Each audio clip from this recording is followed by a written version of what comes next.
Have you ever listened to a piece of music, gotten to the end of it, and it just felt right, felt good in your body? It might have been the melody, might have been the harmonies, it could have been the lyrics. But underneath all of that is the structure of the piece, the way it plays out over time. And that structure is often dictated by something called the golden mean. The golden mean is best expressed in the mathematical expression, the Fibonacci sequence.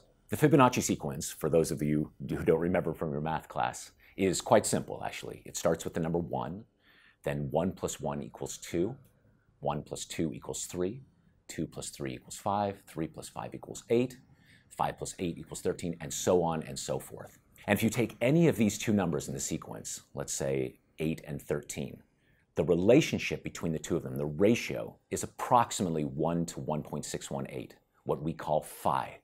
And if you take and graph that, it looks like this, kind of a spiral shape. Now, what's beautiful is we see that shape expressed all over in the natural world. We can see it in beanstalks. We can see it in hurricanes formations, galactical formations. It exists everywhere. And if you take and graph it on a line and keep that same ratio, 1 to 1.618, phi, that line right there, the division between those two, is what we call the golden mean. And artists and architects have been using this idea for millennia. The Greeks used it in the Acropolis. Leonardo da Vinci used it in many of his paintings and sculptures, especially here in the Mona Lisa. And I use it all the time in my own classical compositions. For me, when I'm trying to compose, I usually put the golden mean at an especially important part of the piece. For instance, in the choral work Lux Aurum," which simply means light and gold in Latin, it comes right at this natural break.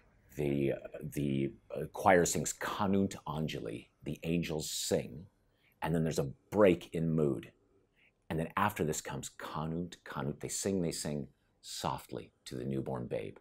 There's this very important break in the poetry, and I illuminated that by putting that space of silence right in the moment of the golden mean. You can see it very definitively structured.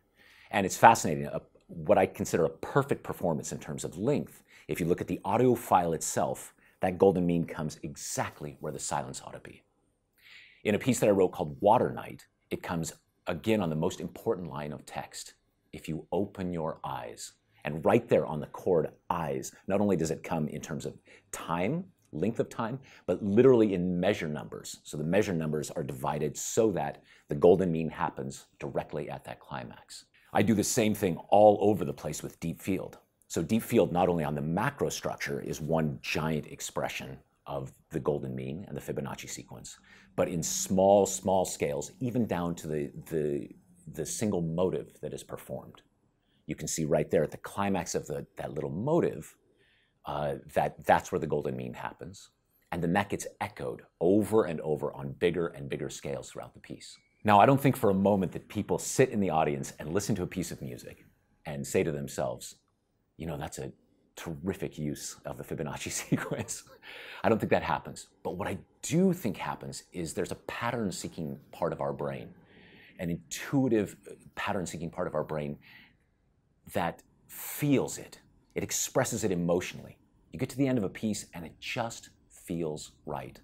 You can hear this in pop music too. The traditional pop structure, verse, chorus, B section, double chorus at the end, is designed specifically with the golden mean to happen right at the beginning of the B section. It just feels good, feels right. And I personally believe it feels right because we're connecting to something larger than ourselves, the natural universe, the basic fundamental laws of our universe.